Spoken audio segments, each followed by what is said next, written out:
Nilagay daw siya sa isang malaking basurahan sa labas. Tulungan lang po kita maghanap tayo. Mas okay po kung dalawa tayo maghahanap. Mas mabilis po natin mahanap si Lolo. Tara na po. Anak, wala rito si Papa.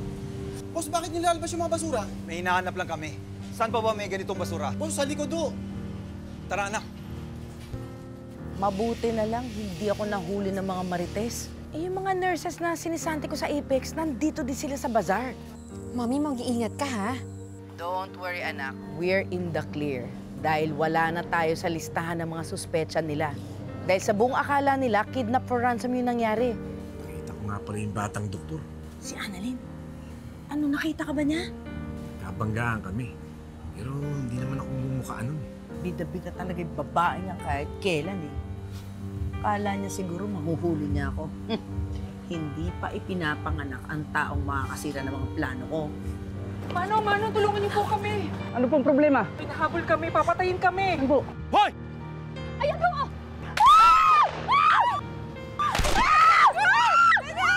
Tignan ko kung makakaligtas ka pa sa akin ngayon.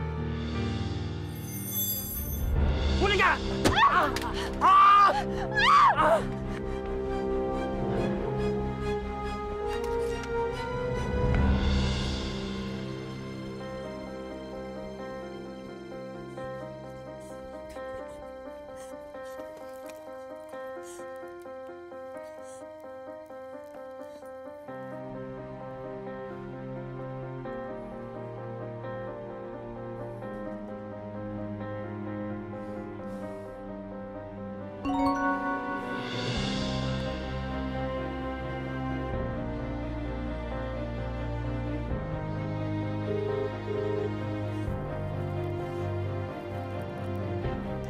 Hello, Doc Carlos?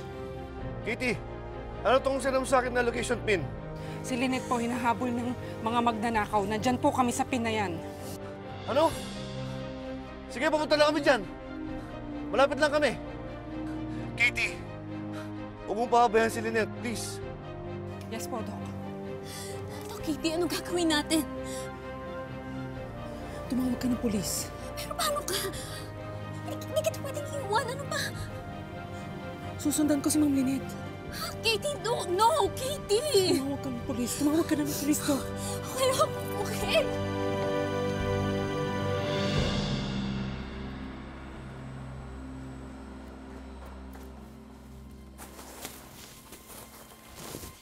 RJ!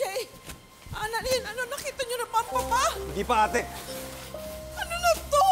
Naghahanap tayo sa lahat ng basurahan, tapos wala pa rin si Papa. Nabigay mo na yung pera. RJ, nasa na ang Papa?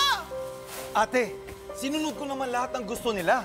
Baka meron kang ginawa na hindi nila nagustuhan. Ate, sinunod ko lahat ng gusto nila, pero niloko nila tayo. Pero sinunod mo sila, bakit wala si Papa? Hindi pwede gano'n na naman natin si Papa. Ate. Hindi pwede! Nasaan sila? Hindi mo ba nakita? Hindi mo alam kung saan sila nagtatago. Kailangan ko makita si Papa. Hanapin natin si Papa. Hindi ko kaya wala si Papa. Tita! Ma'am, I'll call an ambulance. Hello? Yes, this is Dr. Lindon. We need an ambulance now.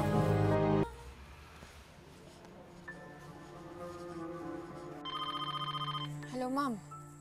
Hello, Zoe. Kamusta na ba lolo mo? Nasa loob siya, i-check ko pa lang. Babantayan mo siyang maigi, ha?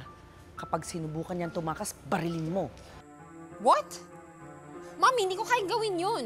Ano? Gusto mo bang masayang lahat ng pinaghirapan natin? Gusto mo bang malaman lahat ng taong katotohanan? Siyempre hindi. Pero Mami, hindi ko kayang barilin si Lolo. At wala naman akong baril dito, no?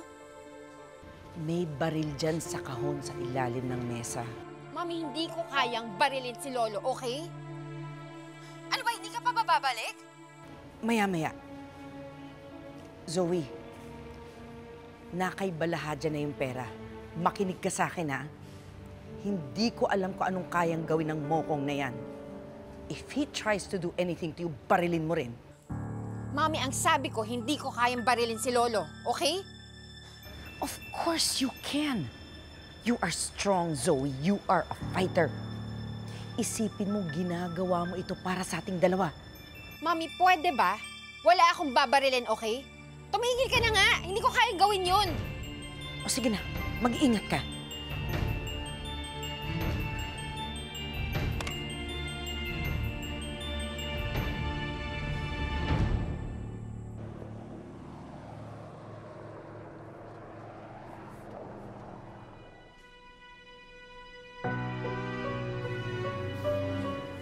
Dad, ito na ba yun? Oh, Harry, dito na yun. Ito yung location pin. Asan sila?